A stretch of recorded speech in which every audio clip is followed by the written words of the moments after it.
पैसा एक देश से दूसरे देश कैसे जाता है? ये सवाल सुनने में तो सिंपल है, पर पूरी दुनिया की इकोनॉमी इसी पर चलती है। आज हम इसी की कहानी में उतरेंगे, उन अनदेखे नियमों की दुनिया में जो सब कुछ कंट्रोल करते हैं, सोने के जमाने से लेकर आज की डिजिटल दुनिया तक। अच्छा, कभी सोचा है कि जब हम विदेश जाते हैं तो हमारा रुपया डॉलर या पाउंड में कैसे बदल जाता है? इसकी वैल्यू कौन तय करता है? ये सब ना एक बहुत ही कॉम्प्लेक्स लेकिन मज़ेदार सिस्टम का हिस्सा है, और आज हम उसी सिस्टम को समझने वाले हैं। ये सब कंट्रोल होता है एक बहुत ही पावरफुल, लगभग अनदेखी ताकत से। इसे कहते हैं इंटरनेशनल मॉनेटरी सिस्टम।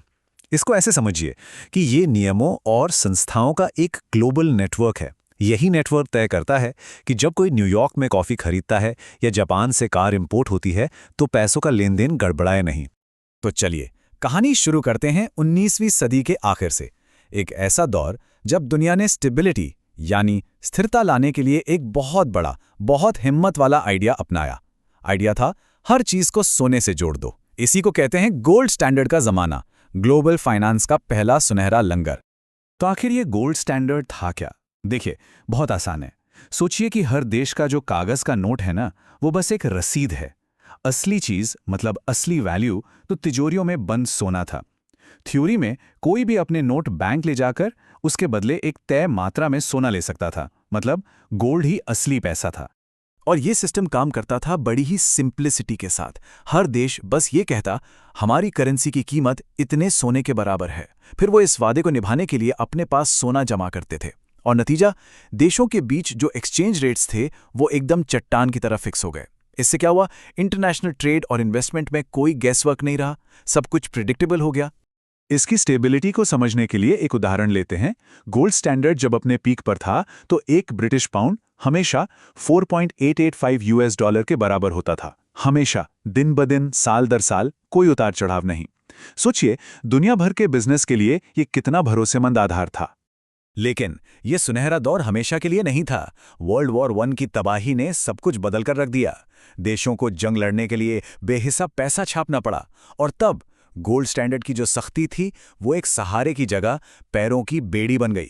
और फिर आई ग्रेट डिप्रेशन, जिसने ताबूत में आखिरी कील ठोक दी, और वो सुनहरा लंगर टूट गया। 2 वर्ल्ड वॉर और एक ग्लोबल डिप्रेशन की राख से दुनिया के लीडर्स ने समझा कि उन्हें फिर से कोशिश करनी होगी। साल था 1944।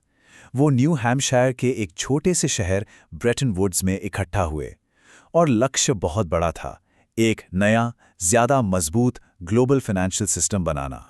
वो लोग असल में 2 वॉर्स के बीच जो इकोनॉमिक अफरा तफरी मची थी उसे ठीक करना चाहते थे।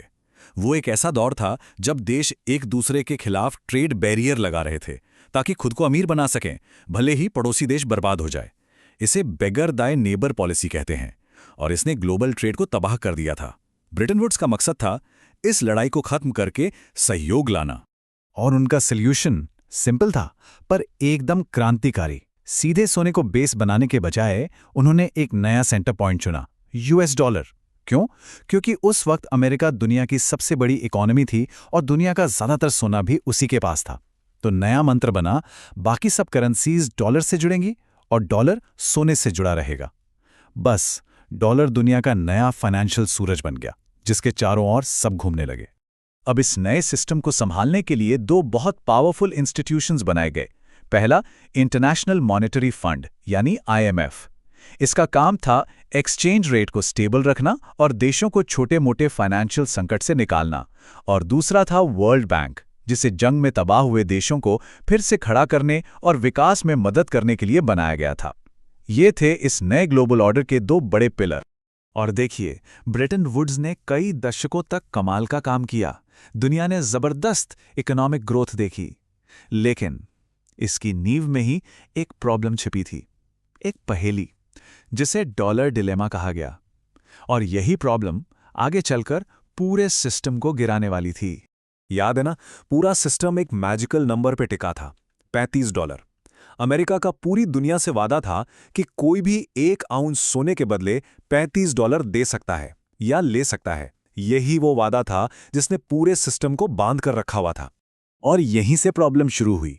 वियतनाम वॉर और दूसरे खर्चों की वजह से अमेरिका दुनिया भर में इतने डॉलर भेज रहा था जितना उसके पास सोना था ही नहीं। इसे कहते हैं बैलेंस ऑफ पेमेंट डेफिसिट। और ये घाटा 1950 में जो करीब $1 बिलियन था, वो 1970 तक बढ़कर लगभग $10 बिलियन हो गया। मतलब दुनिया में डॉलर बढ़ते जा रहे थे और अमेरिका का सोना घटता जा रहा था। तो अब ये हमें उस बड़े सवाल पर ले आता है जो हर सेंट्रल बैंकर के दिमाग में घूम रहा था। तब क्या होगा जब अमेरिका के पास अपनी तिजोरियों में रखे सोने से ज्यादा डॉलर दुनिया में घूम रहे हों? वो वादा, वो भरोसा टूटने की कगार पर था। और फिर अंत आ ही गया। अगस्त 1971 में प्रेसिडेंट निक्सन ने दुनिया को एक शॉक दिया। उन्होंने एक तरफा फैसला लेते हुए डॉलर को सोने में बदलने का वादा तोड़ दिया। इतिहास में इसे निक्सन शॉक के नाम से जाना जाता है। इसके बाद सिस्टम को बचाने की कुछ कोशिशें हुई, लेकिन 1973 आते-आते खेल खत्म हो चुका था। ब्रेटन वुड्स सिस्टम खत्म हो गया था और दुनिया की करेंसीज पहली बार आजादी से तैरने के लिए छोड़ दी गई। ब्रेटन वुड्स के खत्म होने के बाद से हम उस सिस्टम में जी रहे हैं जो आज भी चल रहा है। अब कोई लंगर नहीं है, कोई फिक्स्ड रेट नहीं। आज की दुनिया फ्लोटिंग एक्सचेंज रेट सिस्टम पर चलती है। तो ये फ्लोटिंग सिस्टम क्या है? इसका मतलब है कि किसी भी करेंसी की वैल्यू अब सोने या डॉलर से बंधी नहीं है, बल्कि इसकी कीमत हर सेकंड बदलती है, फॉरेन एक्सचेंज मार्केट में डिमांड और सप्लाई के हिसाब से। ये दुनिया ज्यादा फ्लेक्सिबल तो है, पर शायद पहले से कहीं ज्यादा अस्थिर भी है। हमारा ये जो आज का सिस्टम है, ये 50 साल से भी ज्यादा समय से चल रहा है। गोल्ड स्टैंडर्ड और ब्रेटन वुड्स दोनों से ज्यादा लंबा। लेकिन अब क्रिप्टो करेंसीज के आने से, जियोपॉलिटिकल बदलावों से और इस सुपर कनेक्टेड दुनिया में सवाल वही है, ग्लोबल मनी का अगला चैप्टर क्या होगा? और इसका जवाब हम सबके भविष्य को तय करेगा।